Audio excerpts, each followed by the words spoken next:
Hello, everyone. I am Rachel.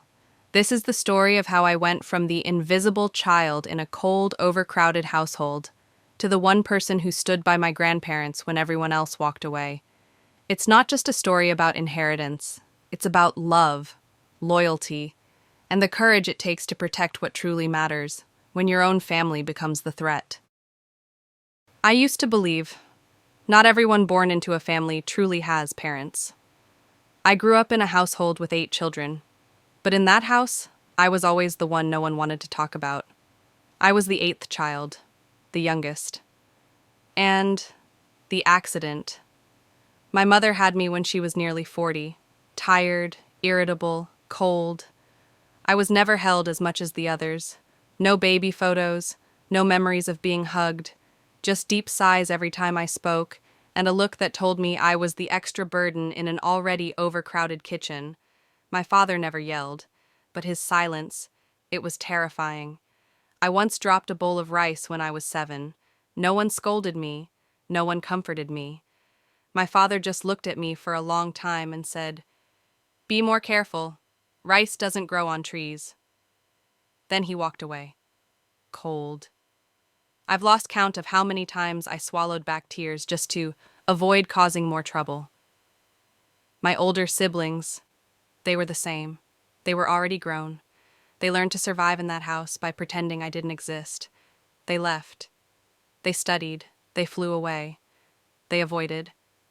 And I stayed. With Mom. With Dad. With those silent dinners where no one said a word. Once, I stood in the bathroom for what felt like forever, crying without making a sound. I didn't dare sob out loud, afraid someone would hear and say I was being dramatic, like always. I don't know how I managed to keep smiling until I was 12, but after that, I couldn't anymore. That year, I failed a math test. Not because I was lazy, but because I had to do so much housework, I barely had time to study. My mother didn't ask. She just ripped the test sheet, slammed it on the table, and snapped, "I didn't raise you so you could bring shame to this family." I stood still, watching the torn paper scatter on the floor. And for the first time, I thought about 2 words: run away. My grandparents lived in a quiet suburb, about a 2-hour drive away. They were the only ones who ever asked, "Would you like to come stay with us?" No yelling, no disappointed sighs, just a small question, like a door cracking open in the middle of a storm. I nodded without hesitation. My mother said nothing. My father looked away. They didn't even try to stop me. I arrived at my grandparents' house with 1 backpack, a few clothes, and a half-filled notebook. That first night, Grandma made egg drop soup. I don't remember the taste, just that it was warm.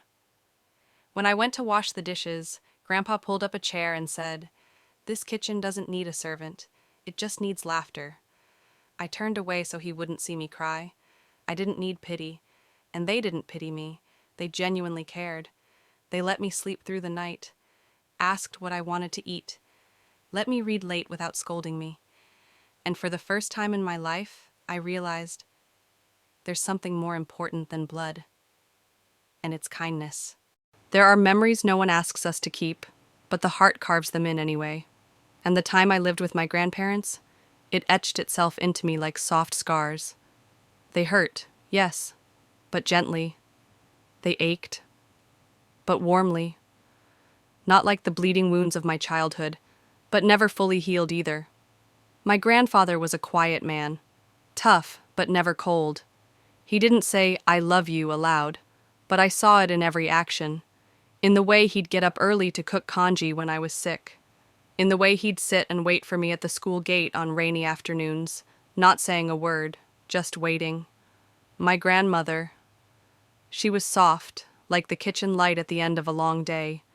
She never asked what kind of yelling I'd endured back at my old house. She simply said, "Here, you're allowed to make mistakes, as long as you learn something from them." It was the first time I was ever allowed to be imperfect. I don't remember any warm birthdays before them, but on my 13th, Grandma baked a chocolate cake with my name on it, written in shaky frosting. No friends, no expensive gifts, just two elderly people, and me, a child who had once learned to survive quietly. Now smiling, truly smiling. It was during those years with them that I slowly learned what it means to have someone stand beside you. When I failed a test, Grandpa said, "Grades only mean you were tired that day. They don't define who you are." When I was bullied at school, Grandma went straight to the teacher, not yelling, but firm. They didn't tell me to keep quiet. They didn't say, "This is just part of growing up." They protected me, naturally, effortlessly, like the way early sunlight protects dewdrops. And what about my real family? Nothing. Silence. After I moved out, they never called, never texted, never checked in, not even during Tet or holidays or birthdays.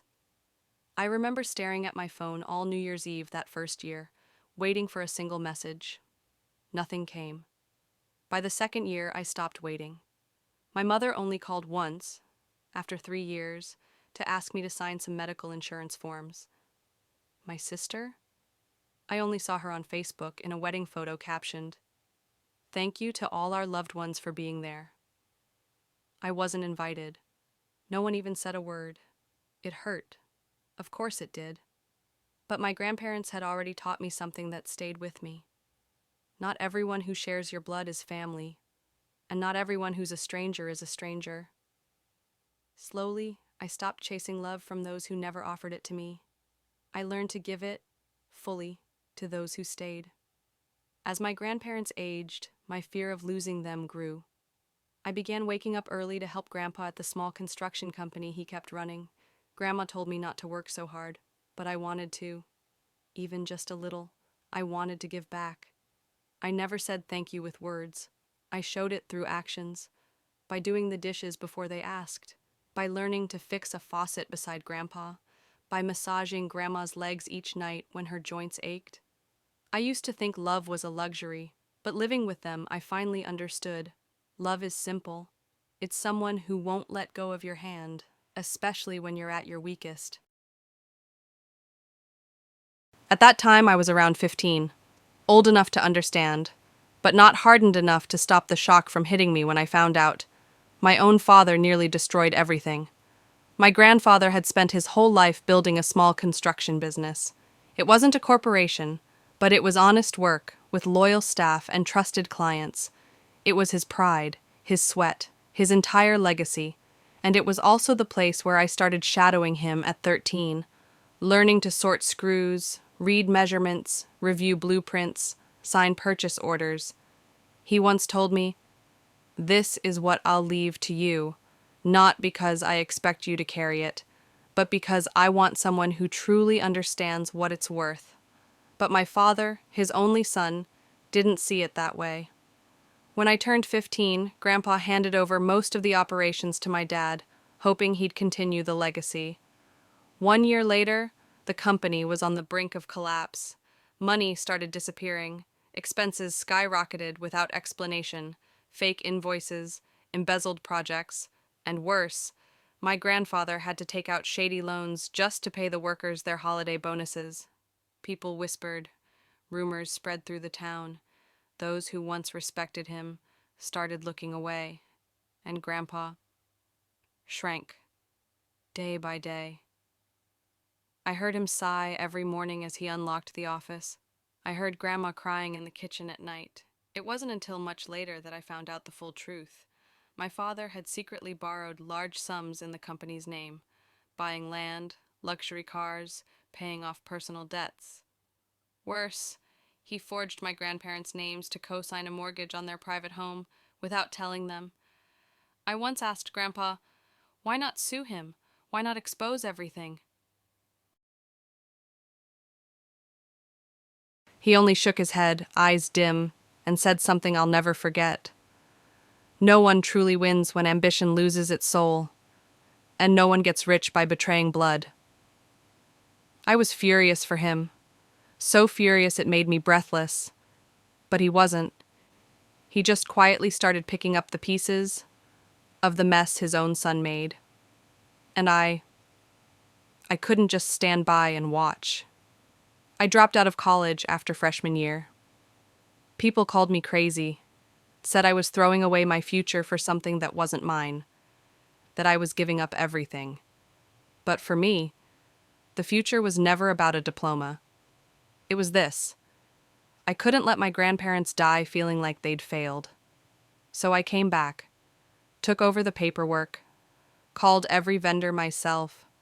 I spoke with banks, cleaned up the office, rebuilt the company's reputation, piece by piece.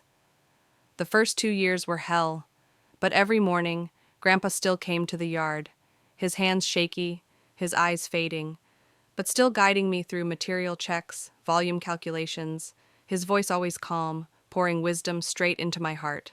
And Grandma? She made me bring food with me every day. If you faint at the sight, I'll drag you home on a handcart, she warned. We rebuilt, not with glory, not with growth, but with grit, and with every signed contract, every returning client. I felt something. I wasn't alone. And more importantly, I finally understood why I was doing this. Not to prove anything to my father, not to take back what's mine, but simply to make sure the one who betrayed us wouldn't be the one who got to write the ending. I used to think I was numb. After all those years holding up the company, after thousands of meetings, invoices, contracts, after every emergency hospital run for Grandma, every night I sat holding Grandpa's hand as he struggled to breathe, I thought my heart had already endured every kind of pain. But I was wrong. Nothing could have prepared me.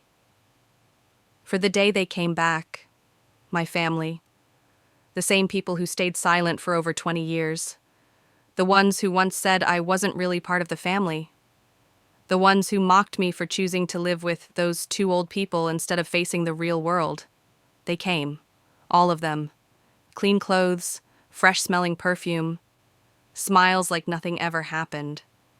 Grandpa was bedridden by then, his breaths faint and labored. The house, which had been so quiet for so long, suddenly sounded like a marketplace. They walked in uninvited, sat down, and started talking about splitting assets. I stood frozen in the kitchen as I heard them say, "This house could sell for at least 800 grand. What about the car? Whose name is on the title again? The furniture's still in good shape, should be worth something at auction."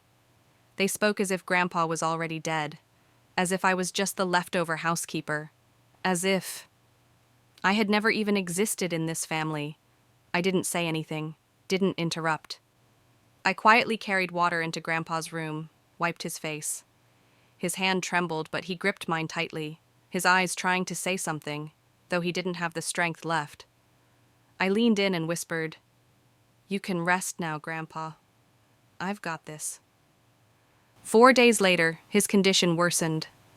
That's when my father arrived, like some king returning to reclaim his throne.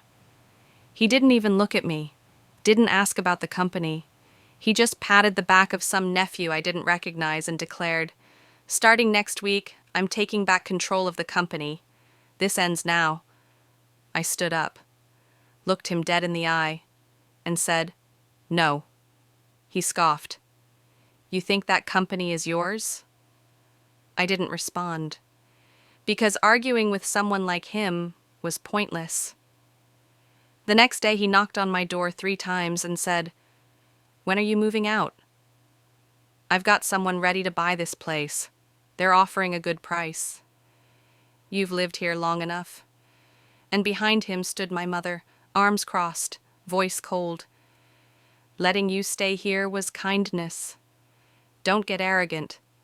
I looked at them, the 2 people who once called themselves my parents, and felt nothing, just a sense of something breaking, not a loud crack, but a slow, quiet crumble.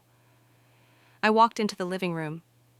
They were all there, aunts, uncles, cousins, laughing, plotting, dividing up what wasn't theirs, and I snapped, I screamed, a scream I didn't know I was capable of. "You're not getting a single penny!" The room fell silent. A glass dropped to the floor.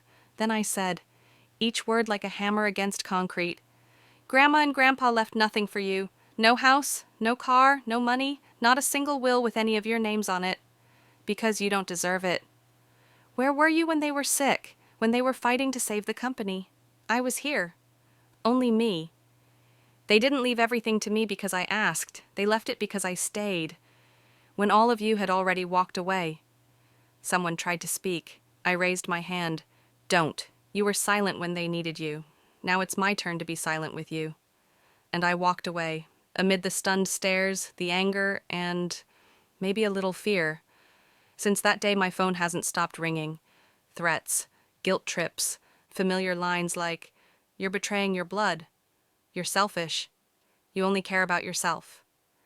I read every single message, didn't delete them. Then I turned off my phone, because for the first time in my life, I had finally chosen the right side, the side of the people who truly loved me. I used to think that to find peace, I had to clear out the people who hurt me. But now I understand. Peace doesn't come from erasing anyone. It comes from knowing who's worth keeping. I keep my grandparents in every small rhythm of my life. In the way Grandpa sipped his morning tea, slowly, 2 hands holding the cup like it was a sacred ritual. In the way Grandma used to say, "Don't hold grudges against people who never learned how to love." I keep them in the way I run our company, never letting money outweigh conscience. I keep them in the words I teach my own son. Being kind matters more than being impressive. I'm not rich. I don't have a brand new car, no luxury vacation home. But I have a company that survived every near collapse. I have a home where every brick holds a memory. I have dinners with my children and grandchildren. Nothing fancy, just full of laughter. And I have a heart that no longer screams to be seen. I used to be called ungrateful, a greedy grandchild, someone who took advantage of the elderly. Now, I don't need to defend myself, because my presence, through every fragile chapter of my grandparents' final years, was the answer. One time, I asked Grandma, "Why did you and Grandpa choose to leave everything to me, without fear of what others would say?" She looked at me. Her eyes were fading, but her voice was steady and warm. "Because you gave us something more valuable than anything we owned, the feeling of not being abandoned." They didn't leave me an inheritance to own. They left me a legacy to continue, not by counting money, but by how I live. And if anyone asks, "Don't you feel sad, losing your whole family?" I'll smile and say, "I didn't lose anything. I just kept the part that was worth staying."